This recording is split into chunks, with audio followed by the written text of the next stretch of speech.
massive increases in suicide and massive increases in psychotic break, violent activity.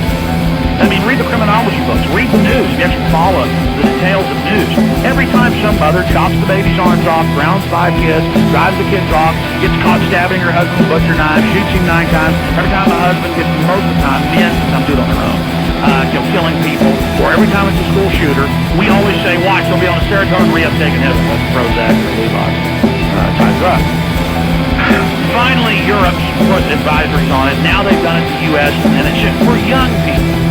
And then you actually read the insert and says, well, it won't cause you to commit suicide at the highest level as you get older, but it still does. Problem, reaction, solution, though. They create the problem, and they offer the solution, which is more drugs.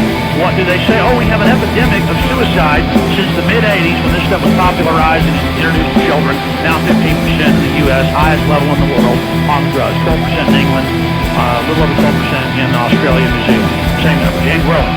The New Freedom Initiative, 2 years ago, some of their own executives quit and say, I'm not going to be part of this, and it gets released that the New Freedom Initiative, if they pass the law, will force, instead of pushing 15% on drugs, up to 50%, and the drug companies wrote the new psychological force testing going on in schools everywhere, where everybody's got to go to the school counselor, who's bought and paid for to put you on Prozac, which then massively increases the rate of suicide.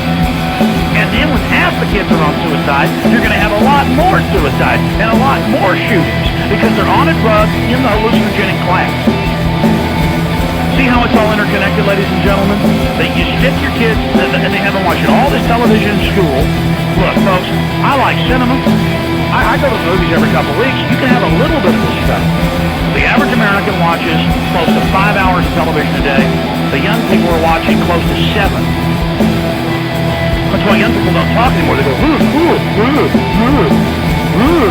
hey, you've been brainwashed, you've been brain damaged, break your conditioning. We'll go back, take a bunch of your calls on the shotgun of different issues, then we'll get into all this other news that's matters.